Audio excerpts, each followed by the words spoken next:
እየመረራችሁም ቢሆን ዋጡት። እውነት መገለጥ ሲጀምር ሐሰተኝነት የአደባባይ ጩኸት በመሆን ያምጻል። ያዘናጋችሁና ሙሉ በሙሉ አቅማችሁን አዳክሞ ትኩረታችሁን ይነጥቃል።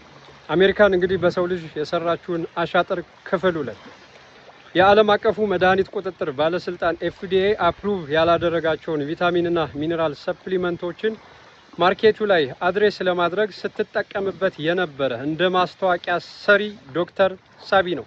ብዙዎቻችሁ ዶክተር ሴቢ ትራዲሽናል ሄለር ወይም የባህል ሐኪም ነው ብላችሁ ታስባላችሁ።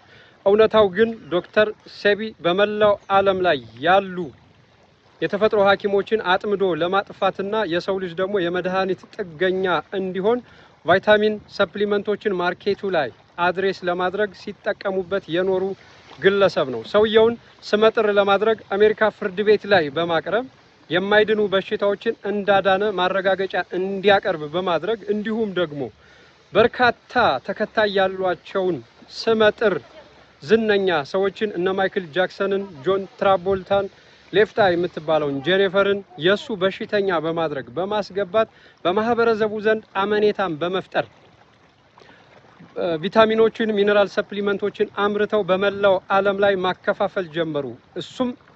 የሱም ገበያ እንዲፋጠን የሰው ልጅ ከተፈጥሮ ምግብ ያገኛቸው የነበሩትን ንጥረ ነገሮች ምግብን በመቀየር ጂኤምኦን ተግባራዊ በማድረግ በዚህ ዘርፍ ላይ ያለ ተፈካካሪ ትሰራ የነበረ አሜሪካ ናት። ሴቢን እንደ ባህል ሐኪም ትቆጥሩ የነበራችሁ ግለሰቦች ካላችሁ ዝርዝር መረጃውን በክፍል 3 እጀላችሁ እመጣለሁ። እኔ ገበሬው ልጅ ዮሐንስ ሽፈራው ነኝ።